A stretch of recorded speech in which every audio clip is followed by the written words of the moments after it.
గుంటూరు నగరం కొత్తపేట శివాలయంలో మహాశివరాత్రి పర్వదినాన్ని పురస్కరించుకుని భక్తులు భారీ సంఖ్యలో పోటెత్తినట్లు ఆలయ కమిటీ చైర్మన్ శేషతల్ప సాయి ప్రధాన అర్చకులు దండిబొట్ల వేణుగోపాల్ తెలిపారు.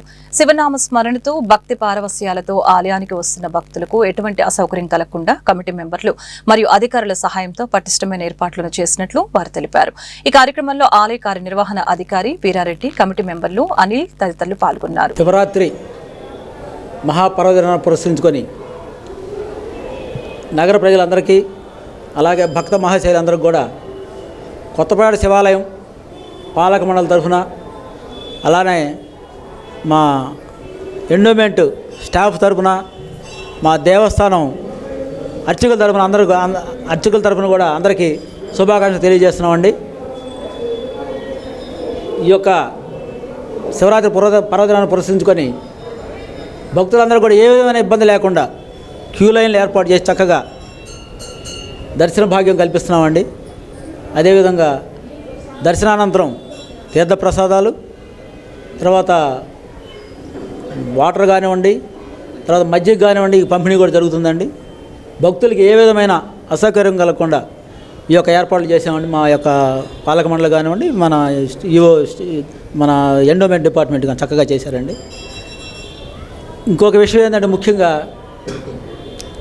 ఈ యొక్క దేవస్థానం స్థాపించి 1896లో స్థాపించారండి. అప్పుడు అమ్మవారి విగ్రహం అప్పుడు బాలాత్రిపుర అమ్మవారు అప్పుడు పెట్టారండి.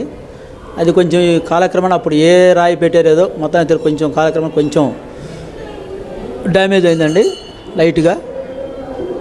దాని యొక్క పునరుద్ధరణ కూడా మనకు జరుగుతుంది. విగ్రహ పునఃప్రతిష్ఠ జరుగుతుందండి 25వ తేదీ, ఈ నెల 25వ తేదీ 25/2/26 ఉదయం 10:26 ఈ విగ్రహ పునఃప్రతిష్ఠ కార్యక్రమం జరుగుతుందండి. 21వ తారీఖు నుంచి హోమాలు అవి కూడా స్టార్ట్ అవుతాయండి. 21 నుంచి వరుసనే 25 వరకు హోమాలు జరుగుతాయి.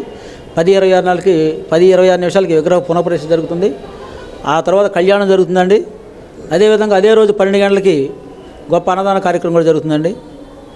మేము ఈ యొక్క ట్రస్ట్ బోర్డు అక్టోబర్ 4వ తేదీ ప్రమాణ స్వీకారం చేసామండి, కొత్త ట్రస్ట్ బోర్డు.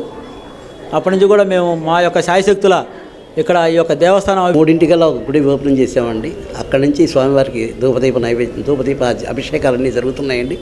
తర్వాత సాయంత్రం ఏమో లింగోద్భవ అభిషేకం, తర్వాత స్వామివారికి లోక కళ్యాణార్థం స్వామివారికి కళ్యాణము, అమ్మవారికి అన్నీ జరుగుతాయండి. మళ్ళీ యథావిధిగా రేపటి నుంచి 5:00కల్లా స్వామివారికి మళ్ళీ పునర్దర్శనాలు అన్నీ కూడా ఉంటాయండి.